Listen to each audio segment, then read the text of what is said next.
احل لکم لیلۃ الصیام الرفث الی نسائکم، حلال کر دیا اللہ نے رمضان کی راتوں میں تمہارا اپنی بیویوں کے ساتھ تعلق قائم کرنا۔ ہن لباس لکم، وہ تمہارا لباس ہیں، وانتم لباس لہن، اور تم ان کا لباس ہو۔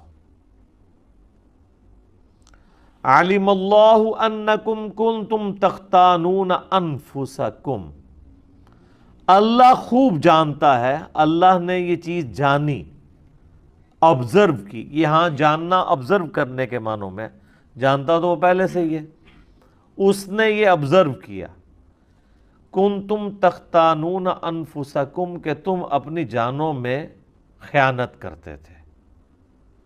فتاب علیکم، تو اس نے تم پر توبہ فرمائی، تمہاری طرف رجوع لے کر آیا۔ وہ اللہ بھی رجوع لے کے آتا ہے نا، بندہ بھی لے کے آتا ہے۔ تم پر نظر شفقت فرمائی، نظر کرم فرمائی۔ فتاب علیکم وعفا عنکم، اور تمہیں معاف کر دیا۔ فالآن، تو پس اب آؤ، باشروہن، ان کے ساتھ ازدواجی تعلق قائم کرو۔ وابتغوا ما کتب اللہ لکم، اور پھر جو اللہ نے تمہاری قسمت میں لکھا ہے وہ اللہ سے طلب کرو، یعنی اولاد۔ اس تعلق کا مقصد اولاد ہے۔ اس آیت کے کانٹیکسٹ میں صحیح بخاری میں موجود ہے کہ روزہ تو آپ کو پتہ ہے دن کے وقت ہوتا ہے، لیکن صحابہ کرام اجتہاد کرتے تھے کہ وہ رمضان کے پورے مہینے میں وہ یہ سمجھتے تھے کہ ہمیں اب اپنی بیویوں سے الگ ہونا ہے، کیونکہ جب پیٹ کی قربانی دی جا رہی ہے، نیند کی قربانی دی جا رہی ہے، تو وہ سمجھتے تھے یہ بھی ایک قربانی ہے، روزے کی حالت میں تو ہے ہی ہے، ظاہر ہے روزہ تو ٹوٹ جائے گا۔ تو لیکن رات کے وقت تو روزہ نہیں ہوتا، تو وہ یہ سمجھتے تھے کہ نہیں، رمضان چونکہ ہے ہی قربانی کا مہینہ ہے، تو پھر رات میں بھی ہمیں بیویوں کے قریب نہیں جانا چاہیے۔ جبکہ بعض صحابہ ایسے تھے وہ کہتے تھے کہ اب تو افطار ہو چکا ہے، تو اب لہٰذا اس کے اوپر وہ حکم تو نہیں ہوگا، دن کے وقت تو ظاہر ہے کہ روزہ ٹوٹ جائے گا، لیکن اب تو وہ حکم نہیں ہوگا۔ تو وہ اپنی بیویوں کے ساتھ تعلق بھی قائم کرتے تھے، لیکن اندر ان کو گلٹ بھی فیل ہوتا تھا۔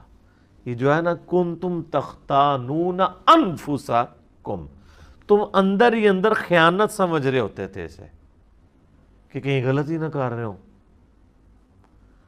اور کر رہے اس لیے تھے کہ کوئی واضح حکم بھی نہیں ہے۔ تو اللہ نے فرمایا کہ واضح حکم بھی نہیں تھا، تم گلٹ بھی فیل کر رہے تھے، لو ہم نے تمہیں ویسے ہی اجازت دے دی ہے اس کی، ٹھیک ہے۔ تو اللہ تعالیٰ نے یہ بہت بڑی آسانی دی ہے اس امت کے لیے کہ روزے کی ڈیوریشن جو ہے وہ 24 گھنٹے کرنے کی بجائے کر دی دن کے وقت اور رات کے وقت، اس تعلق کی اجازت دے دی۔ وَلَا تُبَاشِرُوهُنَّ وَأَنْتُمْ عَاكِفُونَ فِي الْمَسَاجِدِ، اور دیکھو اپنی عورتوں کے ساتھ ازدواجی تعلق نہ قائم کرنا جب تم مسجد میں اعتکاف کر رہے ہو۔ یعنی اب یہ نہیں تم پلی لے سکتے کہ چونکہ رمضان کی راتوں میں یہ تعلق قائم کرنا جائز ہے تو مسجد میں بھی جائز ہوگا، کیونکہ اس زمانے میں ظاہر ہے کہ مسجدوں میں ہی عورتوں کے خیمے بھی لگتے تھے۔ تو جب اعتکاف کر رہے ہیں میاں بیوی مسجد کے اندر، تو میاں بیوی اگر ایک خیمے میں مسجد کے اندر اعتکاف کر رہے ہیں، جس طرح آج بھی ارمین میں لوگ اعتکاف جب کرتے ہیں تو اپنی بیویاں ساتھ ہی انہوں نے ٹھہرائی ہوتی ہیں، ٹھیک ہے، کھانا پینا سب کچھ اکٹھا کر رہے ہوتے ہیں، باہر میں یعنی وہ نماز کے لیے علیحدہ کر لیتے ہیں۔ ویسے تو اصول ہونا چاہیے کہ خیمے لگنے چاہیے، جب اگر ایک فیملی کا خیمہ لگے گا، خیمہ ہی سنت ہے نا، بخاری مسلم میں آتا ہے امہات المومنین کے خیمے باقاعدہ لگتے تھے مسجد نبوی کے اندر اعتکاف کے لیے۔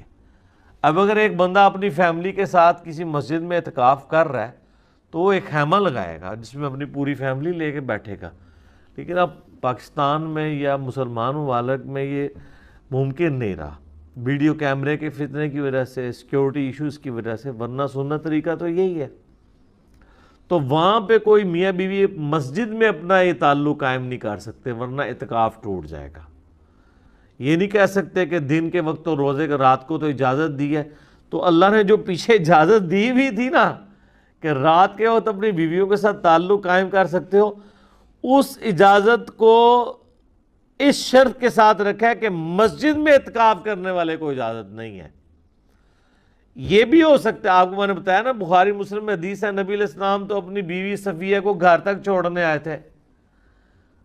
اب کوئی زیادہ سیاڑا بنے ہو کہ جی رات کے وقت تو آپ گھر بھی آ سکتے ہیں، کھانا کھانے کے لیے بھی آ سکتے ہیں، بیوی کو چھوڑنے بھی آ سکتے ہیں، تو باقی کوئی جو ہے وہ کوئی اور حقوق پورے کرنے کے لیے بھی پہنچ جائے، اگر آپ مسجد میں اعتکاف کر رہے ہیں تو اس کام کے لیے آپ اپنے گھر نہیں آ سکتے، ٹھیک ہے جی، نہ مسجد میں یہ کام کر سکتے ہیں۔ تِلْکَ حدود اللہ، یہ اللہ کی حدیں ہیں، وَلَا تَقْرَبُوهَا، اور دیکھنا اس کے قریب بھی مت پھٹکنا۔ لوگ تو کہتے ہیں یار وہ اللہ تعالیٰ اتنی باریکیاں نہیں دیکھتا، تو اللہ تو کہہ رہا ہے قریب بھی نہیں آنا اس کے، اللہ باریک بین ہے، یہ ذہن میں رکھیے گا۔ كَذَلِكَ يُبَيِّنُ اللَّهُ آيَاتِهِ لِلنَّاسِ، بالکل اس طریقے سے اللہ تعالیٰ اپنی آیات کھول کھول کر بیان کرتا ہے لوگوں کے لیے، لَعَلَّهُمْ يَتَّقُونَ، تاکہ لوگ تقوی کی روش اختیار کریں۔ یعنی دیکھیں کتنی کھول کھول کے بیان کیے ہیں، جتنے فقہی احکام و مسائل ہیں، کوئی اس سے یعنی اللہ تعالیٰ ہمارا کسی کو یہ شائبہ نہ ہے کہ کوئی عجیب و غریب یا کوئی حیا سوز قسم کی باتیں ہو رہی ہیں، یہ اللہ کی حدیں ہیں، اللہ تعالیٰ ان کو بیان کر رہا ہے۔ لیکن یہ بات یاد رکھیے، اللہ تعالیٰ جب بھی سیکس کو ڈسکس کرتا ہے تو کتنے کنٹرول الفاظ میں کر رہا ہے، لمٹ کہیں بھی کراس نہیں ہوتی ہے، یعنی جس طرح یہ مطلب ایک جس کو کہتا ہے نا کھل ڈل کے بات کرنا، اس لیول پہ نہیں جاتی، لیکن میسج بھی کنوے ہو جاتا ہے کنٹرول الفاظ کے ساتھ۔ یہ قرآن کی خوبی ہے۔